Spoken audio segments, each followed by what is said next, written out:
Arnam Munshi asked me a question. Based on the experience you have gathered over these many years, can you please share some learnings, tips for someone who is just starting in a career in software? That's a good question, I would say.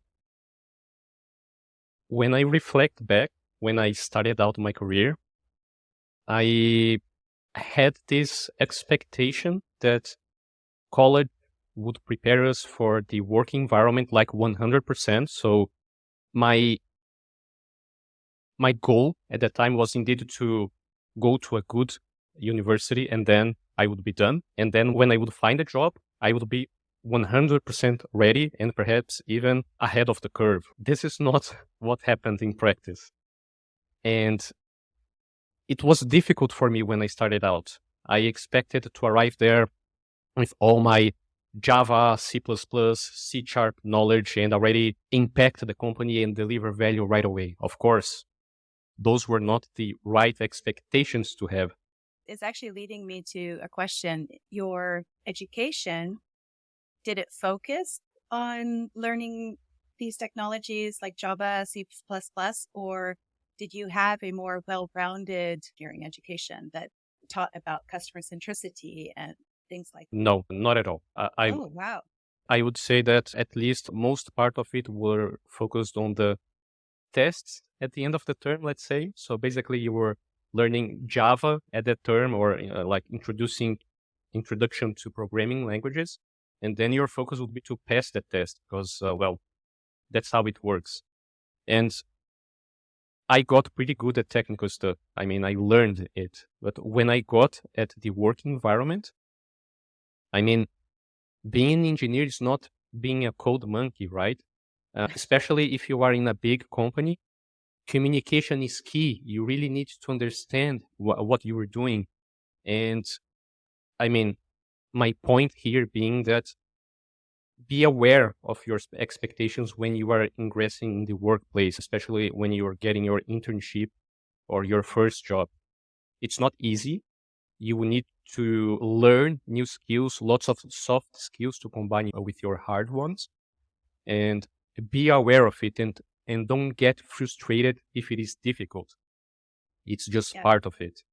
Yeah, definitely. When you studied in university, what exactly was your degree?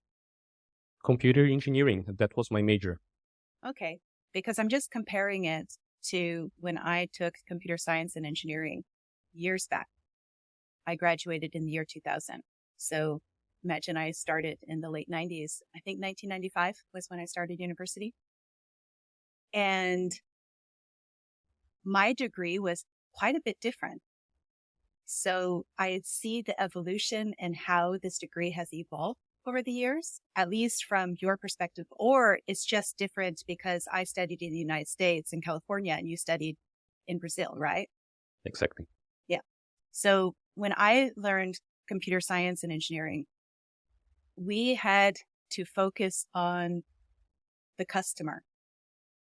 I remember the instructor would give us an assignment to solve, like to create some kind of software, and would on purpose make the next version changed as if a customer would change it. And if you had thought too strictly in your design and not allowing for flexibility, you would struggle a lot because you'd have to redo everything or you would fail. If you didn't ask good questions, you would fail. That's pretty cool. And I remember being frustrated sometimes because we always had projects and it was never focused on the coding language.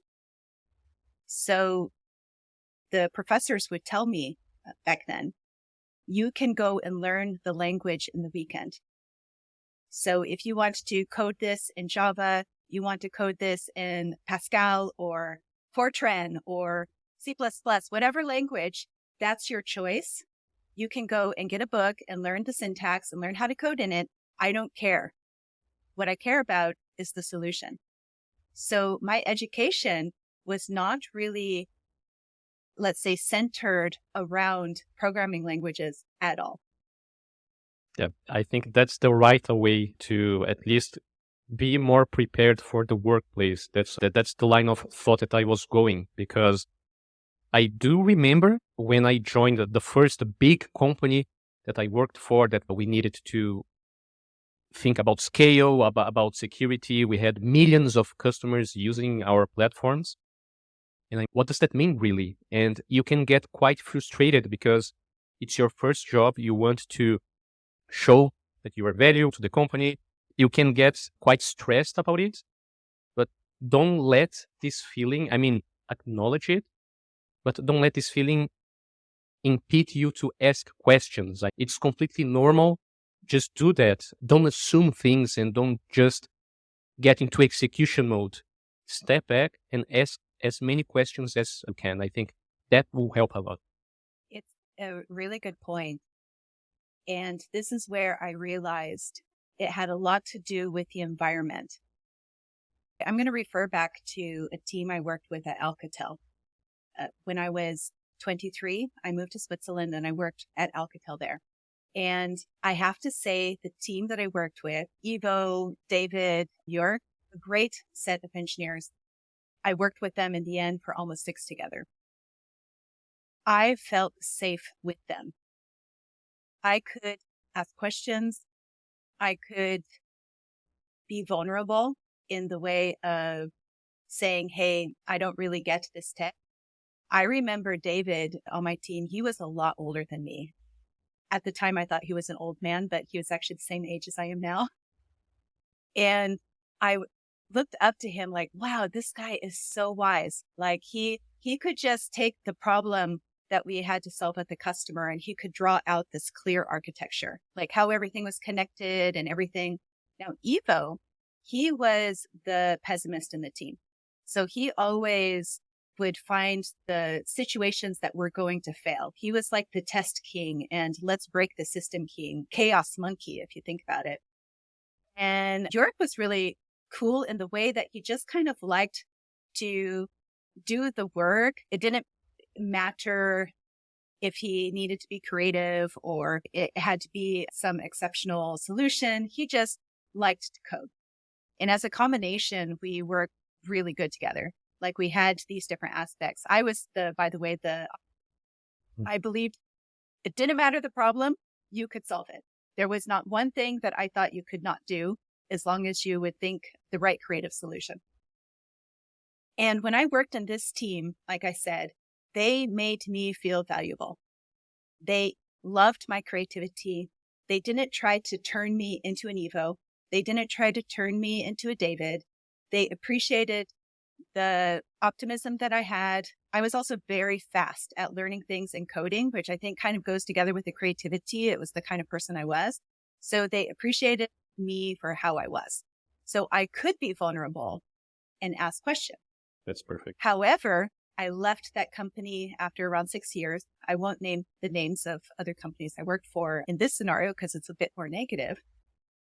In this scenario, I felt unsafe. I felt judged. I felt I needed to prove myself. I felt undervalued. They wanted me to be somebody else than I was. And I put up my armor. I put up like I was defensive. I was confused. I started to get the real strong imposter syndrome. It was actually one of the first times, and believe me this, those first 6 years, I was the only woman engineer, but I did not feel like a minority. I didn't feel like it was something holding me back at all. In this next company, I started to feel it. I started to feel like I was a minority. I started to feel like I wasn't heard, seen, respected, that I didn't have this basis of being a good engineer. I even started to doubt that I was a good engineer. That's tough. So that's the imposter syndrome. And that's what I wish my education would have prepared me for. Mm-hmm. Because you don't always land in a company in which feels safe, in which you can thrive. I wish I would have had the tools to stand in my power. And it doesn't mean going in and being a raving bitch to stand in your power. A lot of people think that's what it means. It means knowing your value system, believing in your core, knowing what talents you have, making sure that the environment you're working in is honoring your value system so that you can state your feelings when you're not feeling good, identify why it is that you don't feel good, and ask for what you need while also honoring the values of those you work with. So it's about setting boundaries that are honoring both sides. I believe if I would have learned these kind of tricks, let's say, I would have had a engineering career that would have just moved up from those first 6 years. But instead, I had downs and ups and downs and ups throughout my career, almost feeling like I was crazy sometimes. Yeah, indeed. And that's a very important point that you make. Of course, after some time, you learn these skills by experience at a cost, right? Because it's difficult. And I do remember when I started out here at Bow.com, because, of course, we are talking about the beginning of a career of someone. And also, when you join a new company, you are also overwhelmed about everything, right? So you are in the same path. And one thing that really changed, like the way I saw the company itself, is something one of my teammates told me during our first calls. I do remember that relocating to a new company and relocating to a new country, all sorts of things are on your mind, and it's difficult to keep all of the plates spinning. And one of my teammates, which was the tech lead, he set up a call with me, and I was already, all right, so now it started. I'm going to be tested during this call. Let me brush up on my skills here so I can prove myself. And this colleague was Joost, by the way. And he told me something like right off at the beginning of the call, like welcome me to the team, to the country, and stating that please understand that we don't expect anything from you at this moment. The learning curve is steep. What we do here is complex. Please take your time to learn. Learn the more that you can. Don't stress out about the number of commits that you do or anything like this. Take your time to process it. I think that's the way that you are also going to bring more value to us. And we are here to help you. I loved managing Joost. Joost was this highly intelligent guy with a lot of experience. He had been on the product for really a long time. And for him, his growth path was more towards how to mentor better. Because when you do know a lot, it is sometimes, although your intention is to help your fellow junior or newcomer engineer to find ways to solve things, you may inadvertently overwhelm them or even bring a little bit of imposter syndrome into them because you know so much and you're offering all of these solutions. And what I loved about Joost is he didn't want to do that. He wanted to learn how to allow the space for others to grow. He really wanted this. And he actually grew quite a lot in the time I worked at Bull. Exactly. So I just have such a memory of Joost. Like he was a pleasure to mentor and coach. And this is also a learning, right? Because this is also leading by example. Yeah. And that's creating the safe space that I was talking about before. And that's the thing I didn't realize when I was a young engineer, how important it was. And actually, I should have known this. I don't know if you remember back in university days, I would thrive in some of my courses, like A plus 100% all the way. So in some countries, A plus is like the 10 out of 10, or if you're in Switzerland, it's a 1 because that's the highest score. And it had so much to do with that professor. Were they giving me the space to exist, to thrive, to ask good questions? Were they interested in me? And were they good at explaining it? And then you had the professors. There were some courses that I took, which were very similar to other courses that I would get the A in, and I would get a C. no matter how hard I would study the topic, I couldn't figure it out. It had a lot to do with the way that professor taught, had a lot to do with how safe I felt in that room, how comfortable I felt in that room. And when I went to the work world, it was the same. So one of the learnings that I found as a young engineer, which I wish I would have embraced more, when you have a good mentor, when you have a colleague which is invested in your growth, which sees your potential and values, let's say you're a creative person, your creativity, or if you are the Evo, which is pessimist and seeing all of the ways to break the system, they see that and they help you find the right path. That is gold. It is. I was so lucky my first 6 years in the engineering field that I had that superstar team of such wonderful guys because they embraced me, they valued me, they made me feel comfortable, and I thrived. I learned so much in those years. I love it. So if there is one advice that I would give to a newcomer, find yourself that manager that appreciates you, that company that values you, that mentor, if you don't have it in your manager, that sees you as who you are and the value that you bring. And if you don't have that, move on. Exactly. Yeah. And at the beginning, it may be difficult to spot these toxic relationships or wrong values, wrong team setting and everything. And combine that with listening to yourself, really. I mean, if you are in a meeting or like throughout the week, you feel more stressed somehow, but you can't actually point out what's happening, try to take a step back and reflect, talk about it with someone, because most of the times, and I speak it from past experiences, it is easy to take processes for granted. And the processes are like that for a reason. I mean, there's a history of a company that you don't know of, right? And there's a history of the individual you don't know of. Exactly.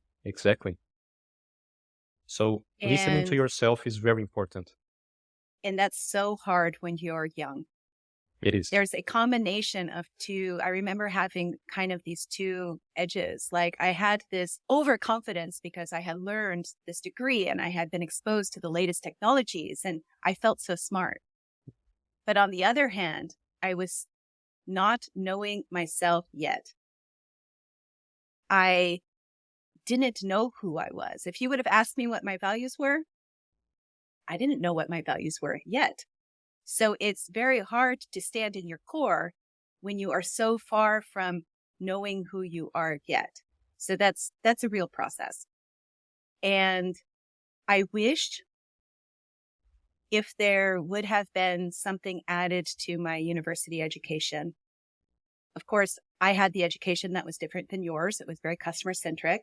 I understood business value from the first days. I mean, I talk about it all the time. Market value, commercial value, customer value, efficiency value. The reason I talk about it so fluently is I learned that in university. So it's been 20 plus years that I understand the customer is center. However, what they miss in both your scenario of learning and my scenario of learning is real communication skills, real skills of standing in our core, knowing our values, using our values to have courageous conversations where, like I said, you don't have to be a dickhead or bitch, but you instead honor the values of somebody else. You honor your own value system and you ask for what you need. You are able to understand that trust is complex. It's not just this abstract thing. It requires a honoring of boundaries. And is that person you're working with reliable? Are they accountable? Do they keep the conversations you're having in between them to themselves, or are they sharing it with the whole team? or even your manager? Do they act with integrity? Can you trust who they are as an individual? Are they judging you, or are they open to discovering who you are? And do they believe that you are trying your best even if you make mistakes? Mm-hmm. I wish I would have learned all of these things and how to stand in my core when trying to ask for what I need, knowing when to leave when the environment wouldn't change to a space where I could thrive in. And don't be a victim. You have the power to choose where you're at. You have the power to create that safe space. And if you can't create the safe space, you have the power to move on to something else, because there will be somebody that values you. There's somebody that needs what you have. So I wish they would have taught this more to us when we were young. Yeah, that's pretty important.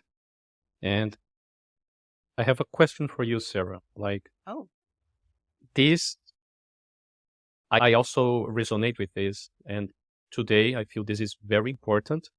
And I'm trying to bring this concept back right at the beginning of my career. Like, you are concerned and overwhelmed with lots of stuff. You are concerned that will you even get a job? You are sending resumes everywhere. How do I start with these values? What does it mean, and how can I put it in practice?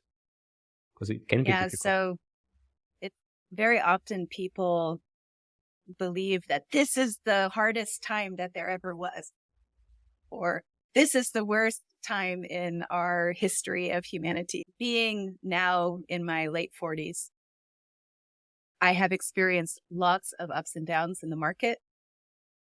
I experienced lots of moving from microservices back to monoliths. There's trends that go up and down and back and forth. So it's very easy to think that this is the hardest work market there ever was. But back in the time that I graduated from university in the year 2000, before that, in the late 90s, there was quite a bubble, or the internet and, let's say, consulting services and computers was just massive. People were earning lots of money back then. It was very prosperous. And then the bubble. I was leaving university at that time. So I left university. I was set for my career. I thought it was going to be easy to get a job because I was prepared. I had a good education. I had the right degree, and the market was booming when I left university. And the market just collapsed. I worked in Silicon Valley at that time. My company that I worked for, Cambridge Technology Partners, back then, I think they ended up getting bought out by IBM eventually. They laid off 30% of the company and then 20% of the company, so 50% in total in the first couple of months of me starting work. So I had 3 months a job, and then suddenly I didn't have a job anymore. And I didn't know it until I entered the office of my boss, and he asked me to hand over the laptop. It was a lottery, and you are part of it, and they have to lay off people because the market is collapsing. So it started first in Silicon Valley. At that time, I was feeling so lost. Like, what do I do? Do I try to find a job right now? Can I find a job? What if this happens again? I felt so insecure already in the first few months of my career. I decided to go to Switzerland, and I applied for a job there at Alcatel because I interned at Alcatel when I was in university, and I ended up getting a job there. At the time, I could say I was choosing on my value system. No, I had no aware of my values back then. I had no idea of who even I was. I just wanted to have a career, and I wanted to excel in my career. And I didn't want to have too big of a pause because I knew if I would have a pause, it would be hard for me to get going or something like that. I even remember when I applied to Alcatel, I told them, I don't even care what you pay me. I just want the job. Like I said that in the interview, as long as I can get the job and I can move here, I'm happy. I know I will be good and be able to deliver what you need. And I was lucky that I landed in this power team of individuals, as I said. So that's another tip I want to bring forward. It's about opportunity, and it's about being open to change. I was open to change. I moved to another country. I didn't speak the language, didn't know anything about the culture. I was open-minded to take on whatever I needed.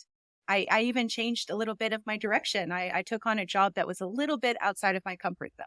It was doing application development at telecommunication companies like Swisscom, and I never worked at a telco before, but I took it on. And I took the opportunity as it came to me. I think too many people miss the opportunity because they're waiting to be ready. They don't feel ready yet, but there are opportunities happening all around you all the time, and they may be small ones, but it could be that somebody you talked to knows this person that has this thing, or there might be this job that opens up in a different place than you're comfortable in, or maybe even a job. For example, right now, my director of engineering job, I was never a director before. I didn't feel ready to be a director. I was just an engineering manager, but I did it anyway. The opportunity fell at my feet and I decided to embrace it. And that is the confidence in knowing that you will make it. You might not know it yet, but you will get there, and don't skip on those opportunities. A kind person that people like to be around. A lot of people considered me a lucky person. I had a lot of bad things happen to me throughout my life, but no matter what came at my door, luck came. It was always referenced as luck. I just like people, and I like people a lot. And people feel that. I genuinely want to help you, and I want you to thrive. And you have no idea how many times I helped someone which was at a point in their life where they were not thriving. They were struggling. They didn't have any money. They didn't have anything to give back to me. And then years later, when they were thriving, they came to me and said, "Hey, I have this thing that maybe you'll be interested in. Thank you for being there at that time when I needed someone." It even makes my eyes water a little. That's awesome. It's never expected. You don't think about it at that time. So create your own luck. Take the opportunities as they come. And sometimes it will mean doing something that is totally off the wall. I have had so many off the wall jobs that were not necessarily related to being a software engineer. I would paint the set at a local play.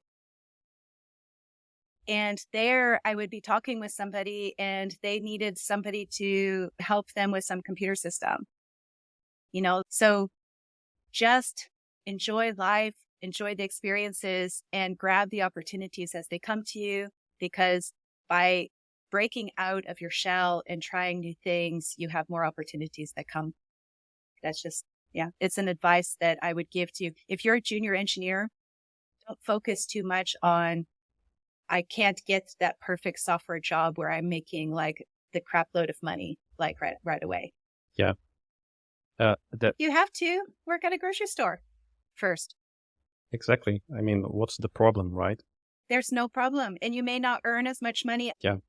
And I think this is a pretty important topic also, especially for the beginning career, because it doesn't go back only to that moment that you graduate and look for a job, but years before, even when you are a kid and you are just learning about how things work, right?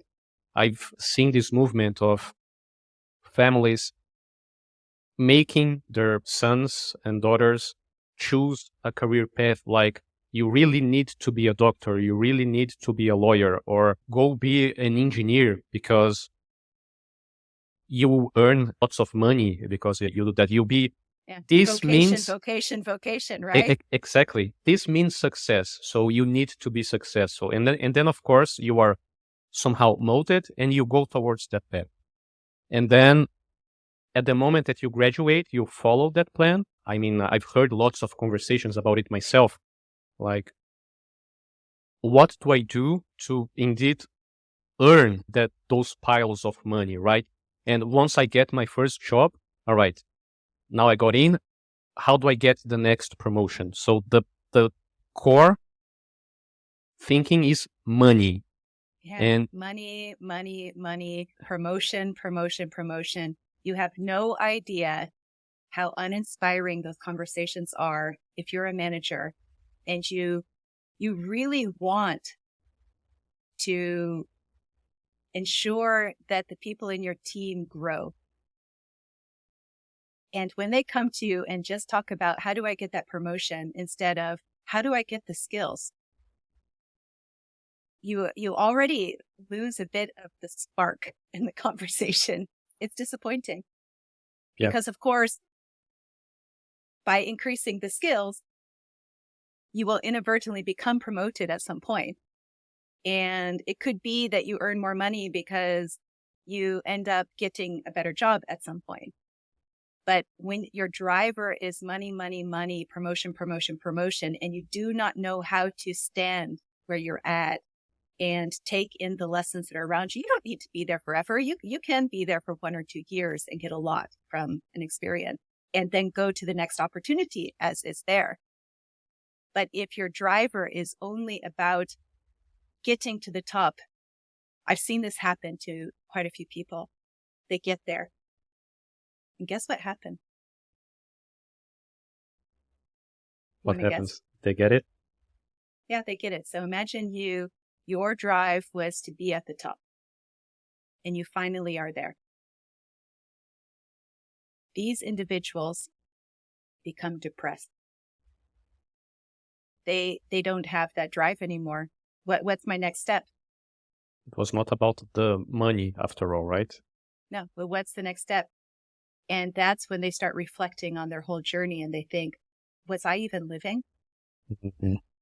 And I have to say, although my journey into leadership or where I am at now had a lot of ups and downs, there's one thing that I can guarantee. I lived life always.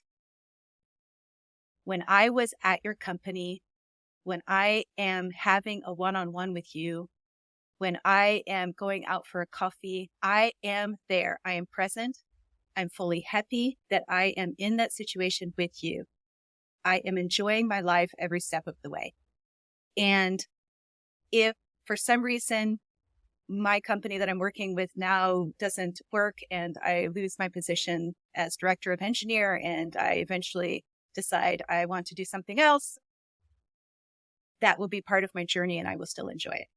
Because our life is about our life, and creating that life that we want involves feeling happy inside, enjoying those moments, those fleeting moments you have with people.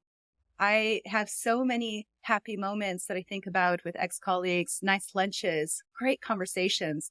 And when I'm feeling blue, I just need to close my eyes and remember all of those wonderful times. And let's create some more of them. Exactly. Yeah. And also, don't get me wrong, it's nice to have this ambition for promotions. And now I'm also bringing some learned lesson for someone that is at the start of their career. Yeah. If you really want to get that promotion, and perhaps you know why, or you don't, you are still focused on the money part, bring that conversation very early. I mean, really 1 year before you actually you intend to get that promotion, and keep having those talks with your manager or perhaps one colleague that you value a lot. Check what the expectations are.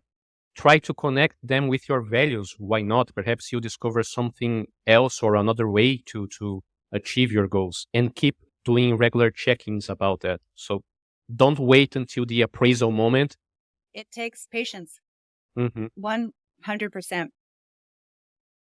It's a plan. Where do I need to grow? What is my development path? What are you seeing about me that would make it easier for me to work with if I change or I improve or I do differently? What are the gaps? How can I bring more value and create more impact in this organization? If you go to your appraisal moment and you say, I want a promotion right now, only based on I want more money, it's not the conversation that the company wants to even hear. I wish I would have learned that. It's about bringing your value up to that point of being valuable enough to be worth the investment for the company to pay you more money. Exactly. And it takes time. It takes self-reflection and growth. Indeed. Yeah. Yeah. Wow. What an amazing point to bring there, João. So how did you like this conversation? It was amazing. Last tidbits that you want to bring in? Yeah, but I think we could just keep going. I mean, I know. There's so many things. Like, this is something which is, oh my gosh, there's like thousands and thousands. I really appreciated this question, and I'm looking forward to the next ones. Yes, me too. And it's always so much fun here, João, to have these conversations with you. It is. I loved it, really. Yeah. So See you next time.